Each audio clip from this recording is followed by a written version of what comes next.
Shalom dan selamat datang di ibadah JPCC pada hari ini dimanapun juga saudara bergabung dan mengikuti ibadah ini. Salam dari kami semua di Sutra Hall buat saudara yang ada dimanapun juga bergabung, terutama saudara sedang bergabung pada hari ini di mana saudara sedang berkumpul dengan keluarga yang ada dan terutama saudara yang sedang merayakan tahun baru Imlek.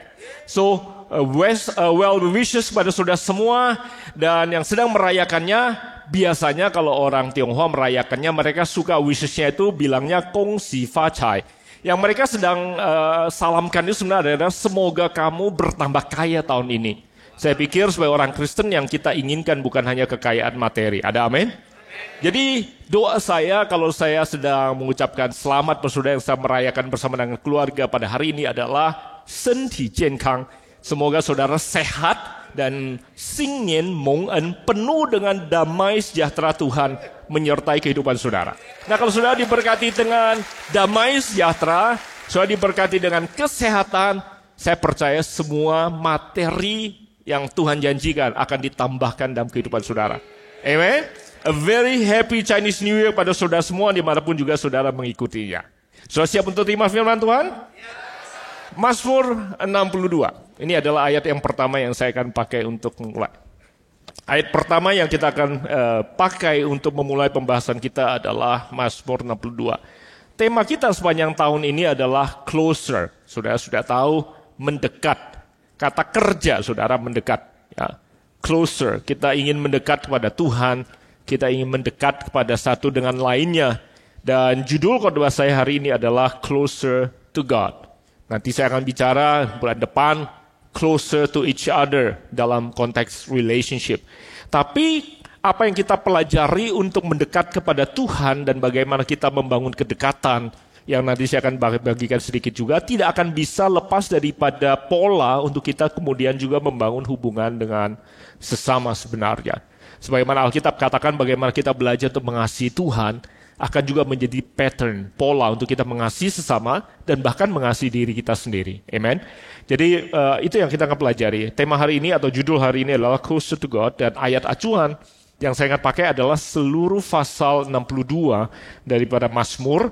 Walaupun saya tidak akan mengutip seluruh ayat yang ada karena keterbatasan waktu, tapi saya anjurkan setiap saudara untuk membaca Mazmur 62 untuk beberapa hari ke depan. Kalau saudara mau, saya percaya ada banyak sekali pewahyuan dan firman Tuhan yang akan memberi kekuatan bagi saudara dari ayat-ayat yang ada. Saya akan kutip 3 ayat atau 3 bagian daripada Mazmur 62 hari ini untuk memberi acuan kepada apa yang saya ingin bagi kepada saudara bagaimana kita mendekat kepada Tuhan dan mengapa kita mendekat kepada Tuhan dan apa yang terjadi pada saat kita mendekat kepada Tuhan. Semoga waktunya cukup untuk saya berbagi bagaimana kita membangun kedekatan itu dengan Tuhan.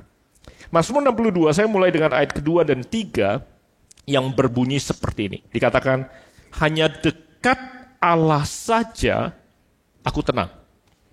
Ada amin? Ayat ini berkata hanya dekat Allah sajalah kita tenang.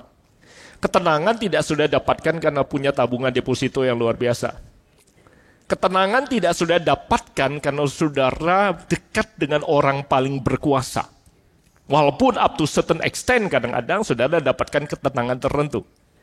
Saudara, ketenangan ayat ini katakan, Mazmur katakan hanya, by the way, only and the only one diterjemahkan dalam bahasa aslinya. Hanya dengan Tuhan sudah dapatkan ketenangan.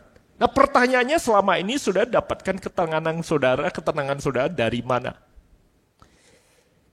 Sebagai pendeta pun saya perlu ketenangan itu. Saudara yang sempat dengarkan saya di khotbah Natal, saya cerita tanggal 21 Desember yang lalu, Hana harus menjalani operasi laparoskopi untuk usus buntu yang akut dan secara darurat. Karena biasanya orang operasi usus buntu itu tidak boleh lebih dari 48 atau 72 jam setelah terjadi reaksi. Hana baru dioperasi tanggal 21, padahal dia muntah pertama, reaksi pertama tanggal 15. Bukan karena salah dokter atau salah diagnosa, karena memang typical symptoms yang dia tunjukkan sama sekali tidak menunjukkan itu ke usus buntu. Dan sejak dia reaksi pertama diobati, keadaannya membaik.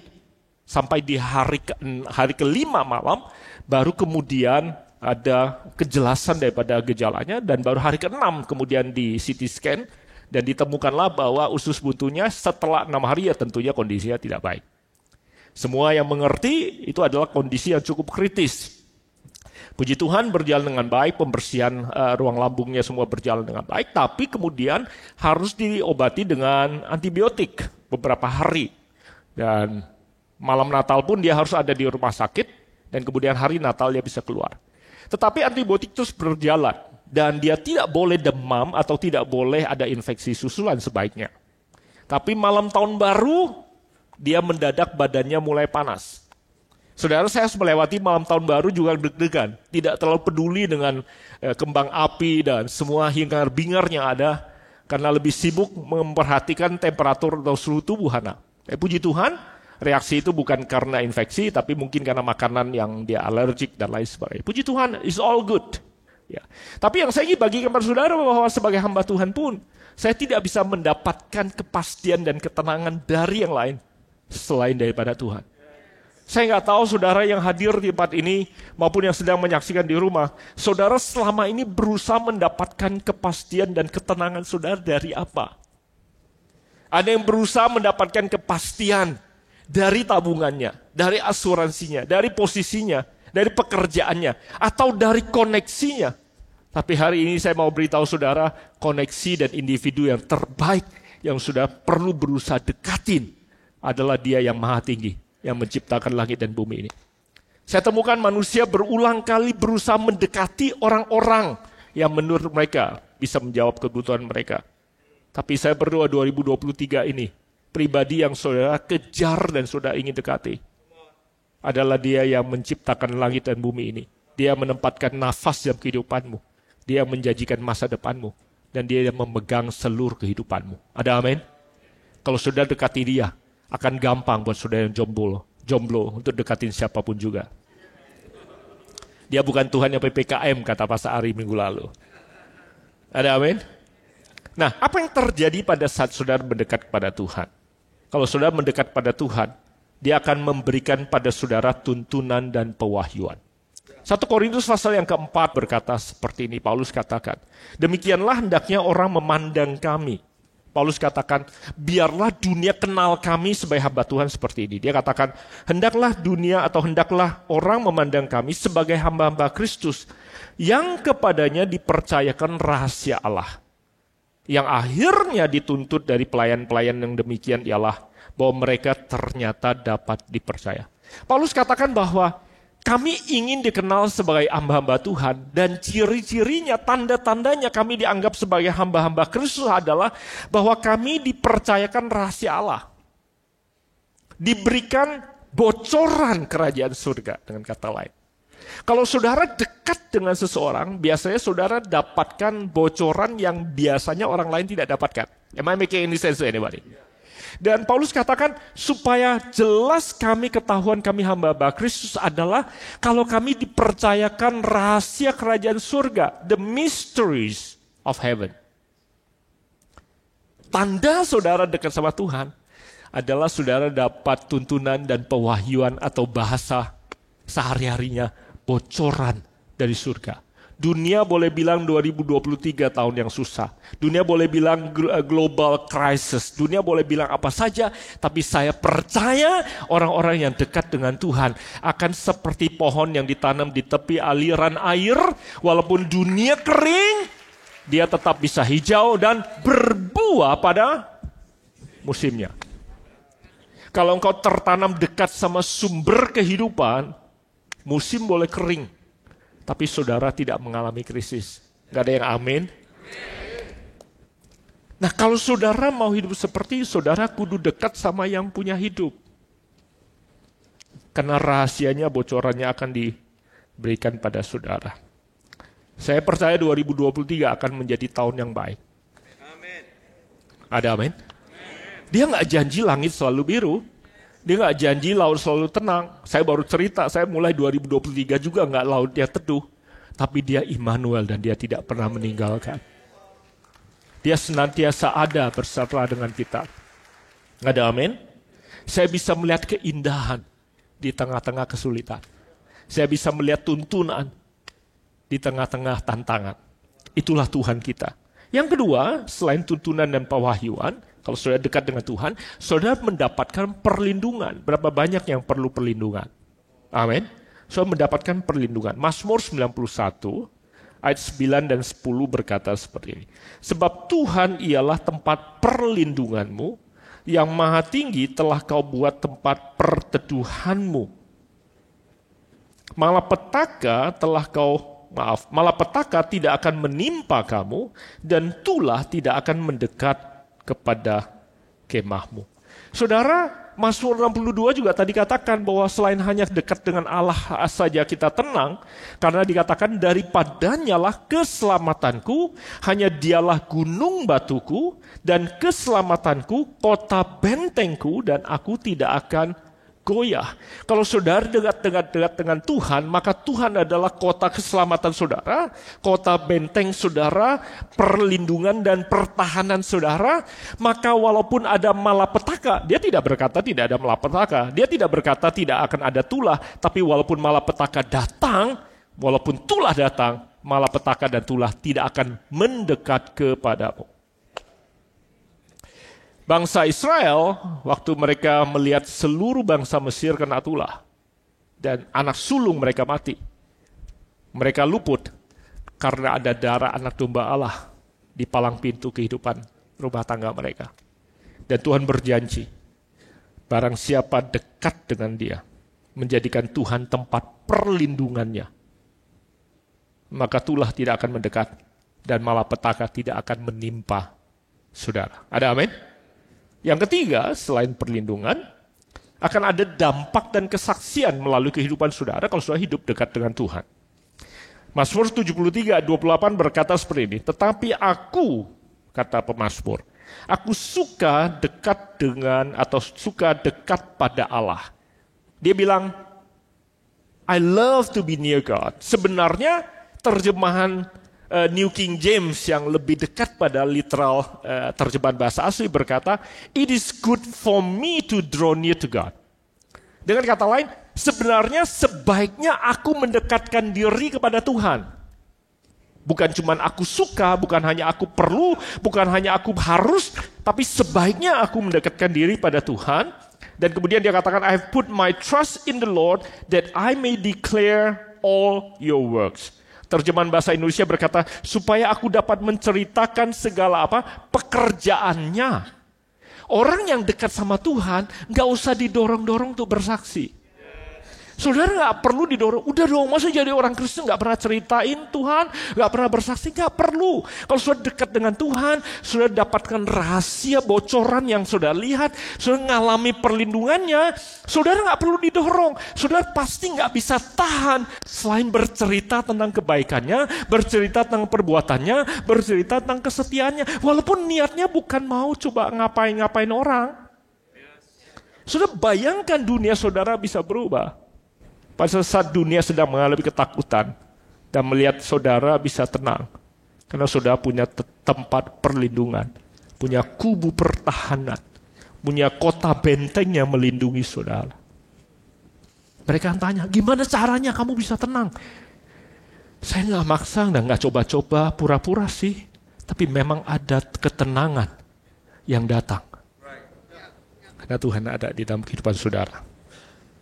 Ada amin? Dia adalah perlindungan saudara. Nah, kalau saudara hidup dekat seperti itu dengan Tuhan, saya percaya 2023 akan penuh dengan dampak dan kesaksian dalam kehidupan banyak orang yang ada di sekitar saudara. Ada amin? Itu yang terjadi pada saat kita hidup dengan Tuhan. Pertanyaannya, what can we do now? Apa yang kita bisa lakukan untuk membangun kedekatan itu? Ada 3 hal yang saya ingin bagikan ke saudara dengan cepat. Kalau saudara ingin membangun kedekatan dengan Tuhan. Yang pertama, kalau saudara mencatat, kedekatan harus dibangun dengan sengaja.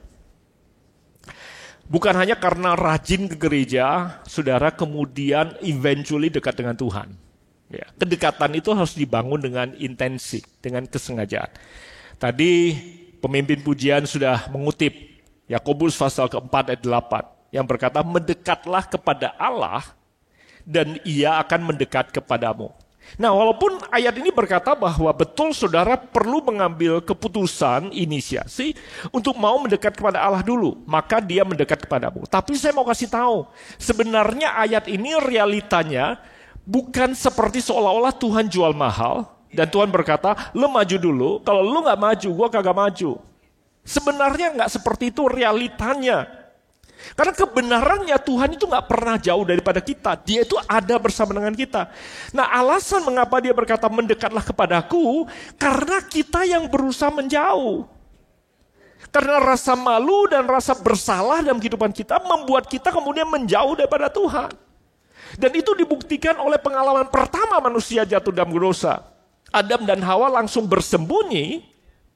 Sehingga pada waktu Tuhan datangi mereka, Tuhan sudah tahu di mana mereka berada. Tuhan berkata, di manakah engkau? Bukan pura-pura lupa. Tuhan memberi kesempatan mereka untuk membuka diri dan keluar dari persembunyian mereka untuk mengakui keberadaan mereka. Tuhan bilang, kenapa kamu bersembunyi? Karena aku telanjang. Kemudian Tuhan bilang, siapa yang bilang, siapa yang kasih tahu kamu telanjang? Karena keadaan mereka nggak berubah, cuma informasi bisikan yang datang berubah. Oh, aku merasa sendiri. Siapa bilang kamu sendiri? I'm so lonely. Who tells you that you are lonely? Dia Immanuel ada dalam kehidupan saudara. Tapi ada pihak yang berusaha ingin membohongi saudara to tell you that nobody cares and you are alone and you are on your own. Lu sendiri, percayalah, nggak ada yang peduli kok.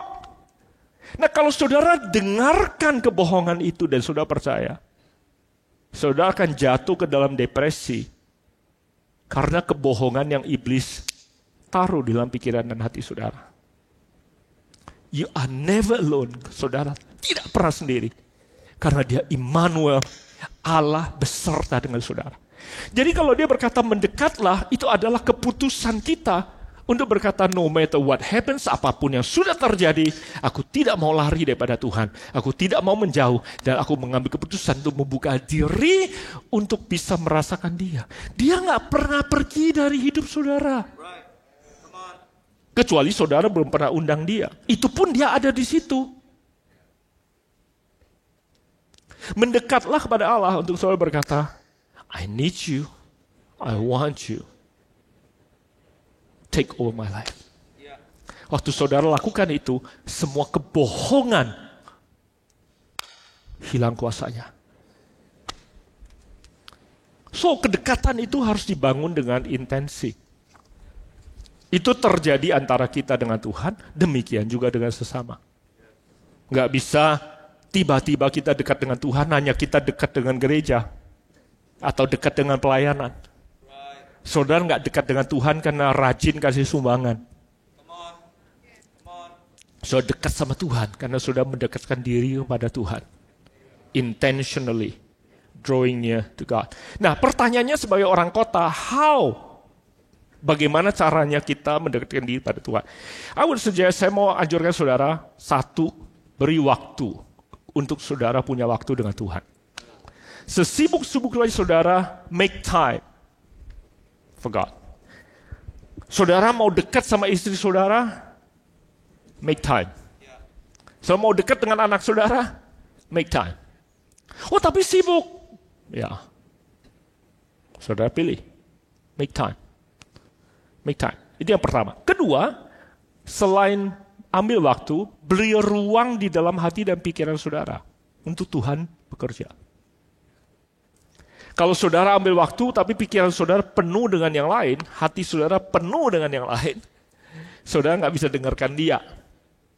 Make time, make space di hati dan pikiran saudara, untuk kemudian dia bisa bicara kepada saudara. Berapa banyak yang pernah, saya mungkin tanya lebih tepat kepada istri ya, berapa banyak yang pernah saudara ngomong sama suaminya, dia di depan saudara, bahkan mungkin nggak pegang HP. Tapi setelah saudara ngomong selesai, dia nggak dengar. Dia gini-gini tapi nggak dengar. Istri, saya termasuk suami yang seringkali bersalah. Karena walaupun badan kita di situ, waktu kita di situ, tapi pikiran dan hati kita nggak di situ. Berapa sering bayangkan Tuhan coba mau curahkan tuntunan, pewahyuan, dan rahasianya, bocorannya pada kita. Tapi kita nggak bisa mendengarkan seperti yang kita butuhkan. Buat saya, waktu yang paling di mana pikiran dan hati saya paling sepi, itu adalah pada waktu saya bangun pagi. Saya berusaha untuk tidak mau teralihkan oleh semua yang lain dulu. Sebelum kemudian saya coba dengar dari Tuhan. Karena ini barang bising banget. Bising banget. Hati dan pikiran saudara bisa penuh banget begitu saudara ketemu sama dia. Kalau saudara ambil waktu, saya kasih ruang di hati dan pikiran saudara. Saudara sedang berusaha untuk mendekatkan diri pada Tuhan. Amin. Yang kedua, kedekatan bertumbuh seiring dengan pengenalan. Kedekatan itu nggak bertumbuh hanya karena waktu, saudara. Kedekatan itu bertumbuh seiring dengan pengenalan. Jadi kalau saudara mau mendekat sama Tuhan, atau saudara mau dekat sama Tuhan, saudara harus kenal Tuhan. Bukan cuma tahu tentang Tuhan. Kalau saudara dekat dengan Tuhan, maka saudara harus cari tahu apa yang ada di hati dan pikirannya. Makanya di dalam Mazmur 139, seringkali saya kutip ini kalau bicara di seminar pernikahan atau seminar keluarga. Karena Daud memberikan rahasia tentang kedekatan atau dia rasa dekatnya Tuhan sama dia. Saya kutip ayat pertama sampai ayat keempat. Untuk pemimpin biduan, Mazmur Daud, dia katakan begini, Tuhan, Engkau menyelidiki dan mengenal aku. Engkau mengetahui kalau aku duduk atau berdiri. Engkau mengerti pikiranku dari jauh. Engkau memeriksa aku. Kalau aku berjalan dan berbaring, segala jalanku Kau maklumi. Sebab sebelum lidahku mengeluarkan perkataan, sesungguhnya semuanya telah Kau ketahui ya Tuhan. Dia bilang begini, Tuhan, aku merasa Kamu dekat banget sama aku. Karena pikiranku Kamu tahu. Perasaanku Kau ngerti. Kemauanku Kau paham. Saya sering tanya di seminar pernikahan, berapa banyak istri yang pengen suaminya seperti itu. Belum ngomong, dia ngerti. Belum minta, dia udah siapin. Berapa banyak istri yang mau di sini seperti itu? Semua angkat tangan. Saya bilang, masalahnya adalah suamimu bukan Tuhan. Tuhan bisa baca pikiran. Langsung disolakin cowok-cowok semua. Tuhan bisa baca pikiran, Tuhan bisa baca perasaan, betul gak? Dia maha tahu, suamimu kagak. Mazmur bahkan bilang gini, Daud bilang gini, gue belum pergi, dia udah tunggu di situ. Gue pergi ke dunia orang mati, dia tunggu. Ke langit paling tinggi, dia di situ. Dia merasa Tuhan begitu dekat, padahal dia baru habis berdosa. Bunuh suami orang, ambil istri orang. Dia mau lari daripada Tuhan, tapi gak bisa. Dia merasa Tuhan dekat. Nah, rahasia ini besar. Kalau engkau mau dekat sama seseorang, kau harus tahu apa yang ada di pikirannya. Kau harus ngerti apa yang dia rasakan, bahkan paham kemauannya. Nah, oleh sebab itu di dalam hubungan suami istri, saya sering katakan, kalau enggak tukar pikiran, berbagi perasaan, berbagi mimpi, enggak bakal dekat walaupun tidur satu ranjang. Sama Tuhan juga seperti itu. Sudah pikir kalau duduk rajin rebutan hari Kamis sudah dekat sama Tuhan? Ya enggak, kalau sudah tidak buka pikiran saudara untuk ngerti pikiran Tuhan. Karena jalannya jauhnya langit dari bumi, dari jalannya kita. Pikirannya jauh dari kita, halo. Nah kalau saudara tidak coba menyelami pikirannya, mengerti perasaannya, saudara nggak akan dekat sama Tuhan. Saudara rasa dekat dengan Tuhan loh ya. Tuhan dekat dengan saudara sebenarnya. Dia mau curahkan isi pikirannya, dia mau curahkan isi perasaannya pada saudara. Tapi saudara nggak bisa rasa dia dekat.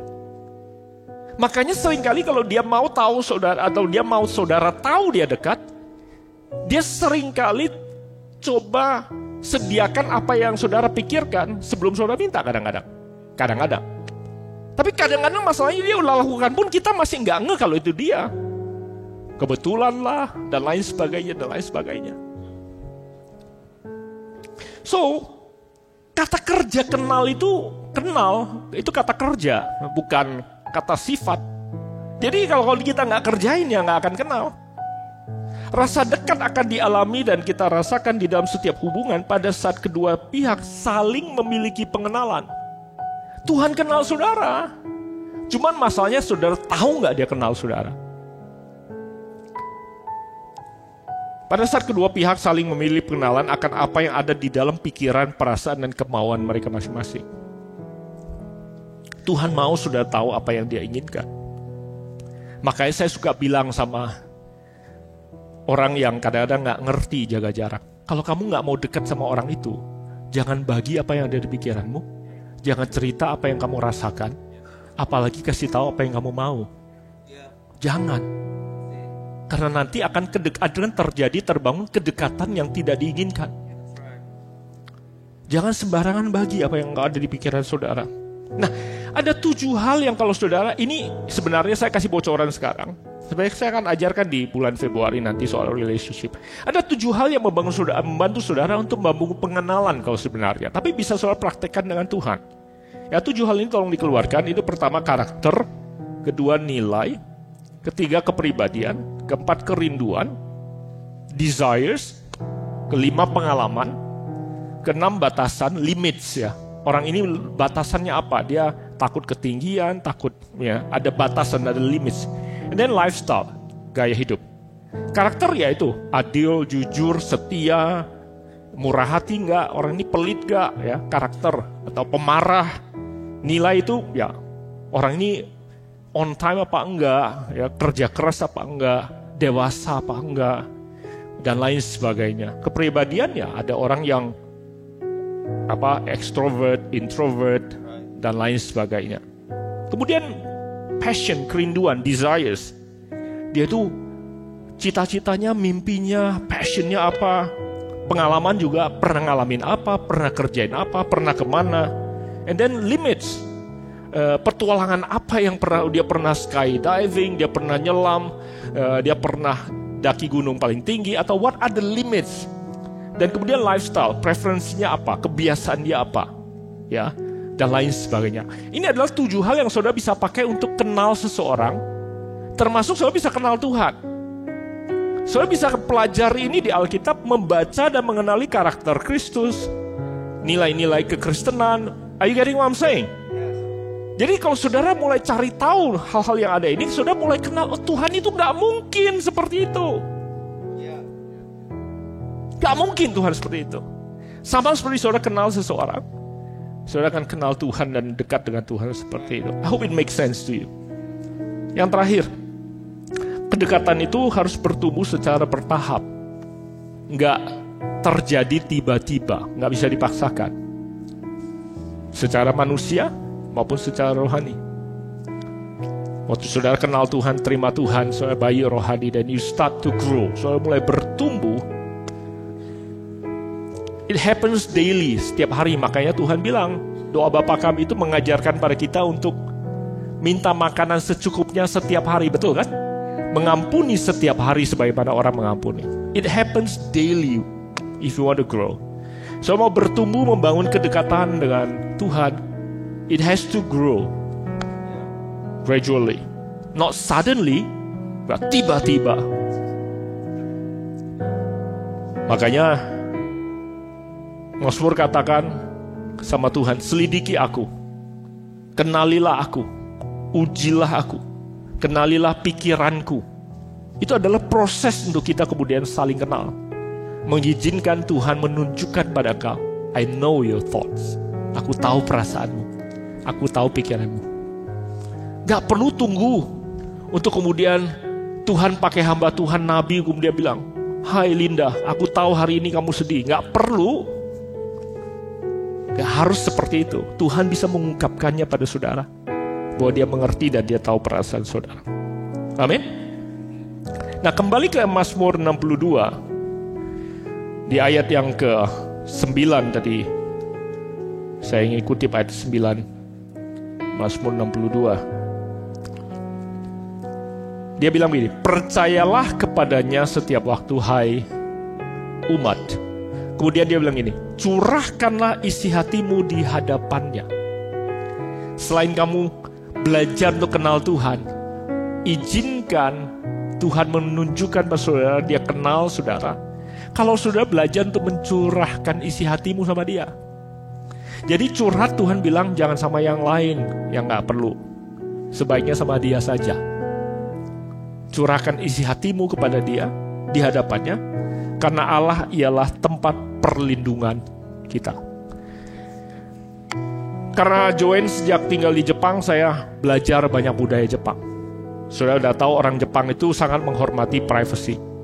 Di tempat umum mereka nggak bicara di telepon karena menghargai orang lain. Di tempat umum mereka nggak belalakan lihat orang lain karena menghargai privasi orang lain. Ternyata bahasa Jepang itu begitu sopannya sehingga itu terbangun berlapis-lapis. Kalau mereka kenalan dengan orang, itu nggak langsung bicara sampai hal-hal yang sifatnya pribadi. Karena ada lapisan-lapisan yang harus dilewati sampai seseorang membuka diri untuk kasih tahu dia lahir di mana, asal mana, keluarga mana, status pernikahan. Apalagi ngomong agama. Makanya Jepang itu orang nggak sembarangan kenalan terus tanya kamu percayanya apa, nggak bisa. Karena kenalan pertama masih pakai mister, ya bahasanya itu sangat formal, berlapis-lapis. Makanya konsekuensinya di Jepang orang merasa kesepian karena mereka juga gak gampang bisa membuka diri karena budaya. Jadi walaupun negaranya rame, makanya Jepang merupakan salah satu negara tersepi atau masyarakatnya paling merasa sendirian. Karena mereka gak bisa apa? Curahkan isi hati yang mereka sedang gumuli. Makanya suicidal rate, tingkat bunuh diri tertinggi di dunia ada di Jepang. Karena orang merasa apa? Sendiri. That's the lie the devil wants you to have. That you on your own, kau sendirian, gak ada yang peduli. Nah mereka kalau mau cerita pun gak bisa. Beda dengan kita di Indonesia. Kita kenalan di tempat parkir cukup 30 detik. Kita tahu namanya siapa, tinggal di mana, asal mana, status pernikahannya, bercerai, anaknya berapa, orang tuanya di mana, dia bekerja di mana. Betul gak saudara? Maka di Indonesia sebenarnya positifnya adalah tidak ada orang yang menumpuk beban sendiri karena bisa bicara. Cuma negatifnya ada kadang-kadang cerita kebanyakan di tempat yang salah. Doa saya di komunitas JPCC, selain saudara bisa curhat sama Tuhan yang dekat dengan saudara, saudara punya komunitas yang sehat di mana saudara bisa saling meneguhkan, memberitahukan pada saudara kita bahwa you are not alone, you are not on your own.